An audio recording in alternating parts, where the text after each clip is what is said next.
ಈ ದರ್ಗತ ಮರ ಜಾइन को तमाम नुमाइंदा हुमा अल्लादात हयगो तफसीलात ज़रूर जी हुमा अल्लादात क्या तफसीलात। आज बिल्कुल पीटीआई चेयरमैन को 3 साल की कैद का हुक्म दे दिया गया है। अदालत ने चेयरमैन पीटीआई को 1 लाख का जुर्माना भी किया है। इस्लामाबाद के सेशन अदालत के जज हुमायूं दिलावर ने तोशाखाना केस की समाअत अदालत ने आज चेयरमैन पीटीआई को जाती हैसियत में तलब करके रखा, लेकिन वो पेश ना हुए।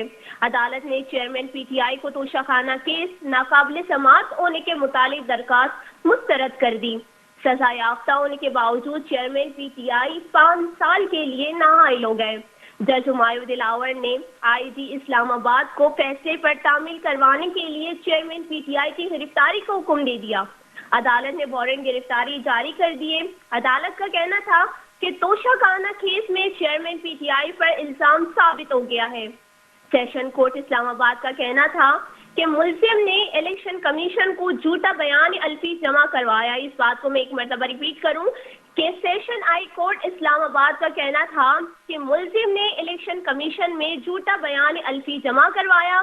Chairman PTI section 174 chairman PTI section 174 के तहत मुलजिम करार पाए हैं। अदालत में मुलजिम आज पेश ना हुए। फैसले का काफी आईजी इस्लामाबाद को अमल दरामद के लिए भिजवाया जाएगा। मुलजिम ने जानबूझकर इलेक्शन कमीशन में झूठी तफसीलें दी।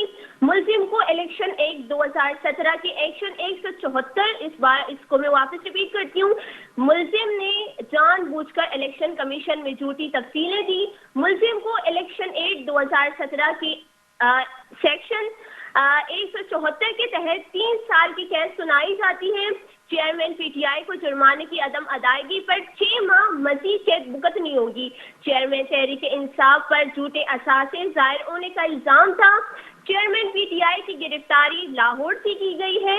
इसका दावा उनके अपने वकील ने किया है। चेयरमैन पीटीआई के जो गिरफ्तारी का दावा उनके वकील ने किया। उनके वकील ने कहा कि लाहौर पुलिस ने चेयरमैन पीटीआई को गिरफ्तार कर लिया है। चेयरमैन पीटीआई को इलेक्शन एक्ट 2017 के सेक्शन 174 के तहत 3 साल की कैद सुनाई जाती है। चेयरमैन पीटीआई को जो है 1 लाख का जुर्माना भी देना होगा और उनको 3 साल की कैद सुनाई जाती है। जी बहुत बहुत शुक्रिया हुमा अल्लादात।